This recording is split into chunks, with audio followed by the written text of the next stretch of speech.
Երևանի քաղաքապետ Տարոն Մարգարյանը պատրաստ է քննարկել մայրաքաղաքում բոլշևիկների անուններ կրող փողոցներն ու դպրոցները անվանափոխելու հարցը։ Այսօր Ազատության հարցին ի պատասխան Երևանի քաղաքապետը ասաց, որ դեռ առաջարկը չեն ստացել, բայց մամուլից լսել է նախաձեռնության մասին։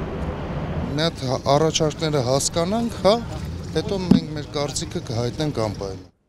Օրերս Երևանի ավականու ելք-խմբակցության անդամ Արայիկ Հարությունյանը Ազատության հետ զրույցում ասաց, որ ավականիում նախաձեռնությամբ են հանդես գալու, առաջարկելով անվանափոխել մայրաքաղաքի այն փողոցներն ու դպրոցները, որոնք կրում են բոլշևիկ գործիչների անուններ։ Հարությունյանի խոսքով հանրության շրջանում տեղեկության պակաս կա, բազմաթիվ մարդիկ պարզապես անտեղյակ են, թե ստալինյան ժամանակաշրջանի բռնաճնշումներին ինչ առնչություն են ունեցել հայ ազգի բոլշևիկները։ Երբ որ մենք ունենք Միկոյանի անվան փողոց, դա նշանակում է, որ մենք գնահատում ենք այն բացասական ներդրումը, որ ունեցել է այս մարդը մեր պատմության մեջ։ Գիտեք, որ նրա ստորագրությամբ բազմահազար հայեր գնդակահարվել են կամ աքսորվել են։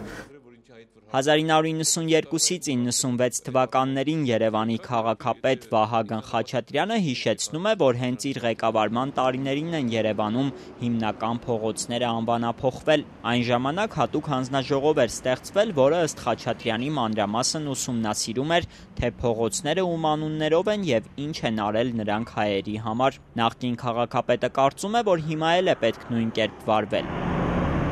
Առաջին հերթին ծայրահեղության մեջ չընկնելիս երևի ամենակարևորը ինձ համար համյանշանակ։ Դա պետքա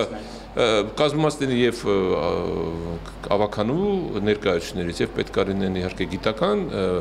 բնագավառի ներկայացուցիչներ եւ հասարակական կազմակերպության ներկայացուցիչներ, ովքեր որ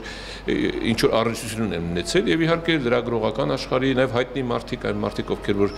իսկապես իրենց դեմքը դերը ունեն Երևան քաղաքում կոնկրետ հայտնի են։ Մինչ անկախությունը Երևանում կային Շմիդտի 26 կոմիսարների, գվարդիականների, անդրֆեդերացիայի եւ այլ փողոցներ։ Նախկին քաղաքապետի խոսքով 90-ականներին իրենք չհասցրեցին շատ փողոցներ անվանափոխել, քանի որ դրանց թիվը մեծ էր, իսկ հիմա կրկին հարմար պահ է այդ հարցը քննարկելու համար։ Ինձ համար ասենք անընդհատ ասենք Սպանդարյան փողոց, որ վերցնում եկով ա եղել Սպանդարյանը։ Նույն Կասյան փողոցը, որ ասենք մնացել է պատմության մեջ ինչ է իր անունով կոչվի։